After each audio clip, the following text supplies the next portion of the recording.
తాతయ్య, నాకొక సందేహం. ఈ పర్వతాలు ఎప్పటికీ అలాగే ఉంటాయా? ఇవి కదలవా? మన కళ్ళకు అలా కనిపిస్తాయి నాన్న, కానీ నిజం అది కాదు. అంటే పర్వతాలు కూడా కదులుతాయా తాతయ్య?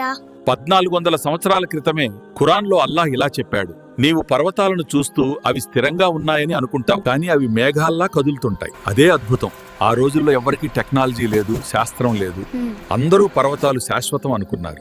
ఈ రోజు శాస్త్రవేత్తలు ఏమంటున్నారు తెలుసా? పర్వతాలు లక్షల సంవత్సరాలుగా మెల్లగా కదులుతున్నాయని. అప్పుడు ఎవ్వరూ ఇది చూడలేరు కదా తాతయ్య? అయితే ఇది ఎవరు చెప్పారో? ఇది మనుషుల ఊహ కాదు నాన్న. ఇది సృష్టిని సృష్టించిన అల్లాహ్ వాక్యం.